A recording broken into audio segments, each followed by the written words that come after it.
was sitting at the train station early in the morning, just about 5:30, waiting for the train, watching as people come rushing in to get to a job somewhere far off. And as I sit here, I am remembering a video I saw last night of Portugal, northern Portugal, the part that wasn't near the ocean. It shows several homes and villages that were almost completely empty. Some were abandoned because everyone moved out and left the city. I guess it was because there were no jobs or no way to make a living. And I was looking at that and I was thinking about this thing that we call civilization. It's very painful to think that the possibility of survival, the possibility of life, the possibility of work is in so few hands that if a big employer decides they can't make a living in that space anymore, or that it's more profitable to go somewhere else, they just pick up their things, leave, and possibly destroy the livelihood and lifestyle of hundreds of people. I'm not saying whether this is good or bad. That's just the way it is. And I wonder why it has to be that way. Why have we set up a structure where one person has all of that power and the freedom without the responsibility? And when I talk about responsibility, I talk about the responsibility of staying where they are and providing work for the community in which they are located. And perhaps if they then decide to leave, they can just leave the equipment and let the factory keep running. But I don't think that would be our type of capitalist endeavor, even though it's the type of thing that Adam Smith, the so-called father of capitalism, talked about. We find ourselves in a place where people have freedom, but it's very limited. And those who have the biggest resources with the most freedom take less responsibility. When one has freedom and no responsibility, one becomes a tyrant.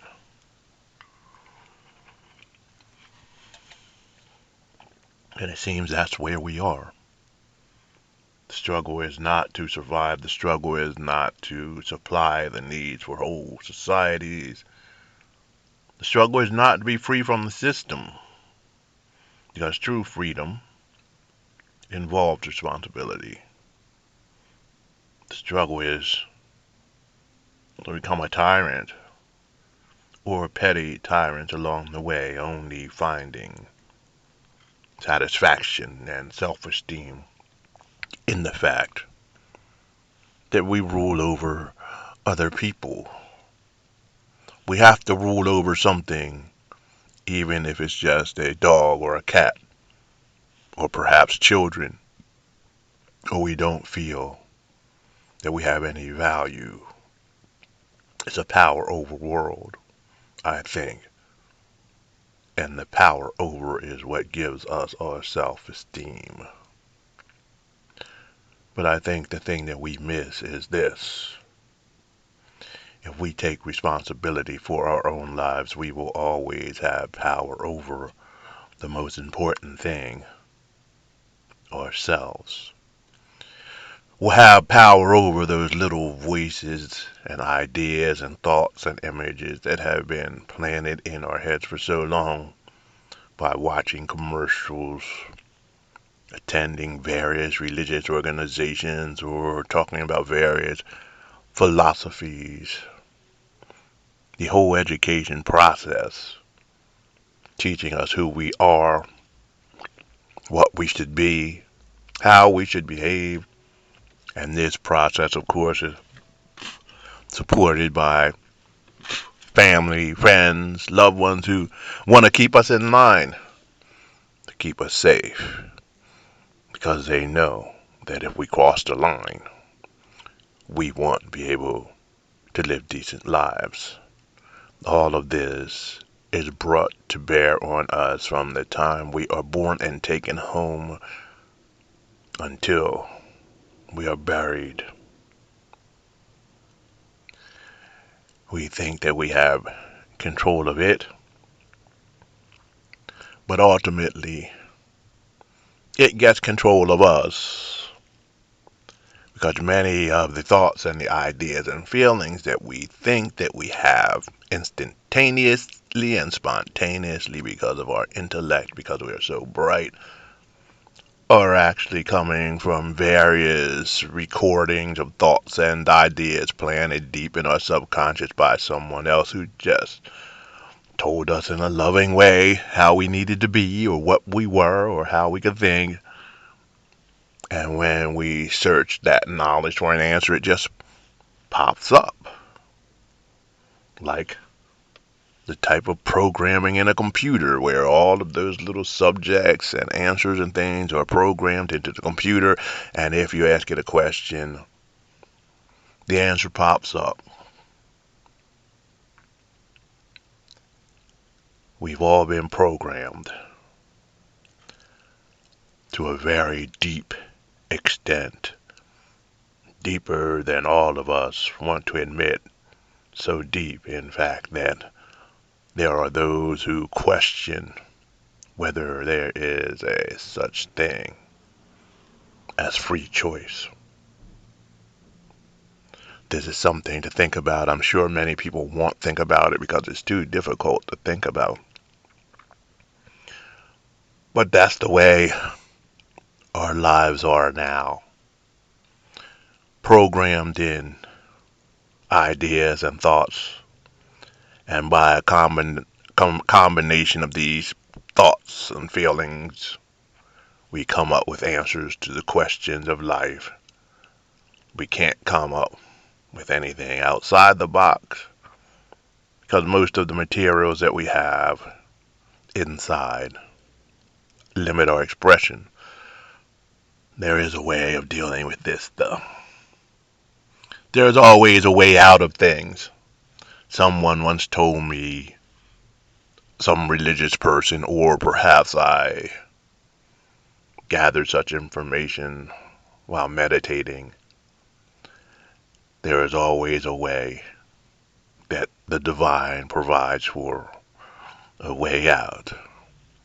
But we must be wise enough to go beyond all of the programming and to take that path. What is the path to ending narrowness and in the box thinking? It is learning more. Learning as much knowledge as we can from various sources, from various places, going out of the box, experiencing things, and learning things that don't necessarily feel comfortable to us, things that we might hate, learning to at least hear them, think about them, getting in experiences that we aren't familiar with so that we have to stretch ourselves close to the breaking point. And when we can do this, our mind begins to expand and take on more and more and more knowledge and wisdom. And then suddenly, something happens. We find ourselves in a state where we sit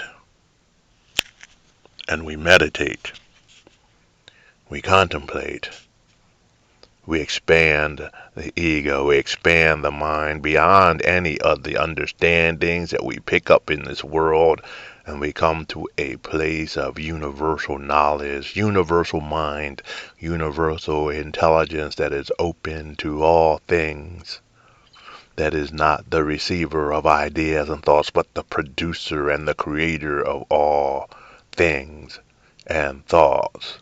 And we realize that that thing is who we are. And that this ego, this little box, was created by us to live in a world that has been boxed in by a leadership that is somewhat dull when it comes to originality, but very adept at living in a box and creating boxes. When this happens, we are awake. We know who we are.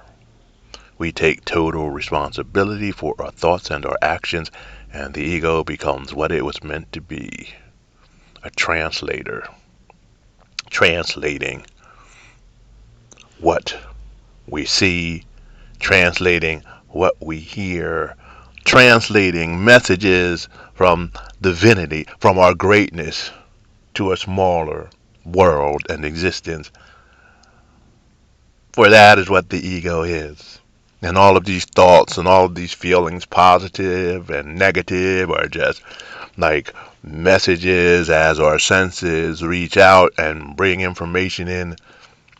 This message is, these ideas and thoughts are then fed to us. The ultimate self, the universal mind. And if we are clear, we then use that mind to understand what is happening and to clarify what's happening so that we can move on in this world and survive. If we don't do that, if we just react like automatons, we are living off of the program other people have planted in our heads. But if we realize who we are and what we are, divine beings, what happens is we make choices then and decisions then based not only on logic, no, but also on a powerful intuition. An intuition that comes from the source itself. And that source is you and I. God is God, Creator, created. For we are all of these things, friends. So don't let them fool you. Don't let them slap a mask onto you and have you fight and kill yourself to protect that mask, thinking it's you. You aren't the mask. You're the one who wears it and the one who creates it. Thanks for being with us, and look forward to our next broadcast. Visit our website. You can find the information down below. And have an excellent day.